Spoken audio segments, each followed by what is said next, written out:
When I started watching women's cricket, one thing was missing: leg spin. If you saw someone bowling it, it would usually be a part-timer tossing the ball up and hoping it would land. There was a lot of dirty finger spin out there, but cricket's true dark art was missing.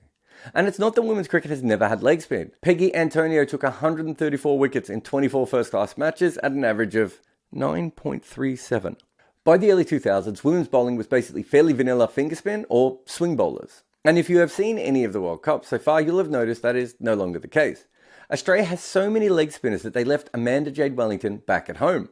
And she has the most wickets in major women's T20s over the last 3 years. Not by a leg spinner, this is like for all bowlers. But Australia has a collection to choose from, and so she didn't make the cut. Since women's franchise cricket is fairly new, it's hard to look at these numbers. So thanks to Hypercost, John Leather, follow him on Twitter, he's got us some, and we've put together the numbers from major women's internationals here. This is the percentage of leg spin bowled in each year. You can see that when T20 started, there was none. A couple of years later, we have a bump up to 5%, and that holds steady for a couple of years, and then suddenly, it's everywhere. So for comparison, here is the major men's T20 international data from the same period to show you how dramatic the women's game was. You can see that leg spin is there from the start, but it grows slowly and never gets to the same levels that the women do. For internationals, we find female leggies easier than the male versions. And just lastly on this, I wanted to add the franchise men's cricket, because that is a place where leg spin has been used the most, and it can be purchased rather than just homegrown. Being able to buy it in means that we see more of it early on, but eventually it does plateau and under the level of women's T20 internationals. But still more than international men's. I'll be honest, I didn't expect this. But somehow after the slow start, women's cricket is where you see the most leg spin now. And so I wanted to have a look at some of the top proponents of it.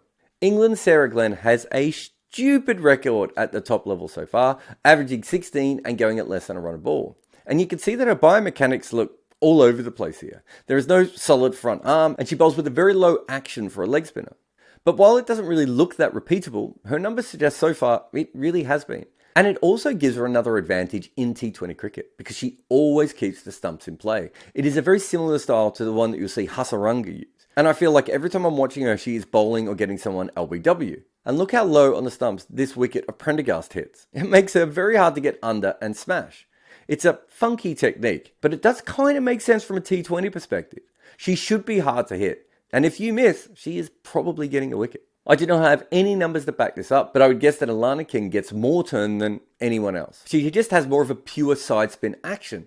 And it's not just that she gets the ball to rip, you can see plenty of drift in her deliveries as well. There is something a bit old-fashioned about her. The ball goes up out of her hand and then spins a long way. Most of her wickets are traditional leg spin style, dragging people down the wicket, ripping past the outside edge, or swipes that end up in gully. The other thing I really like, and I haven't seen this from any other leg spinners really anywhere in the world, is that she will often come around the wicket. Being that this isn't a common tactic even in red ball cricket anymore for leg spinners, it means that she's giving a completely new angle to all the batters, and she's also very good at it.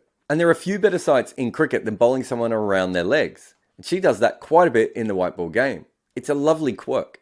There's another bowler who's quite similar to her, Affy Fletcher from the West Indies. She has a bit more of a slingy action, but it comes out like a traditional leg spinner. I mean, this particular delivery looks like it comes out of the 1990s and there's some random English batter facing Shane Warne.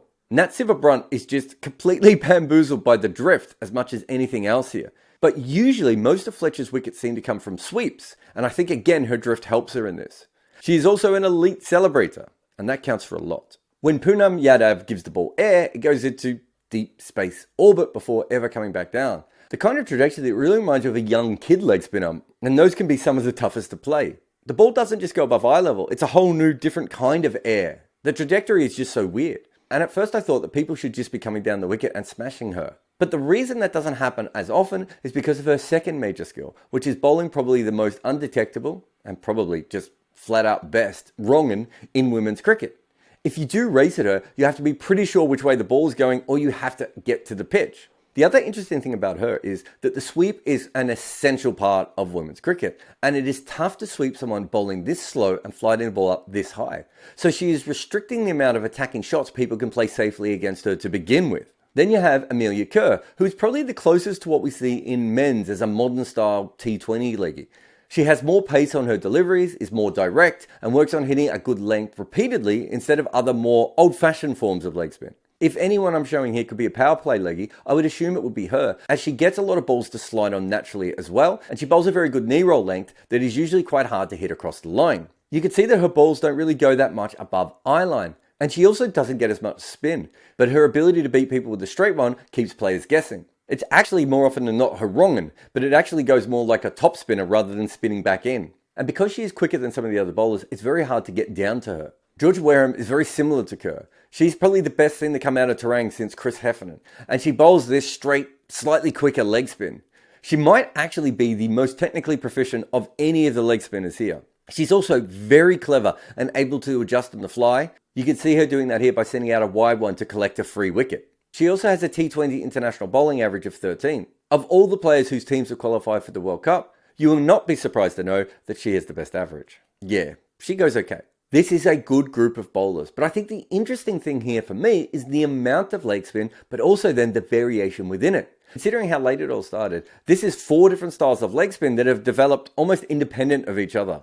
And you are not going to be surprised that 3 of the top 11 wicket takers at this World Cup are leggies, with bowling averages of 10, 9 and 12 respectively. To go from nothing to this much quality and variety is such a dramatic change. And it's a good thing, because there is nothing in life that cannot be improved by leg spin.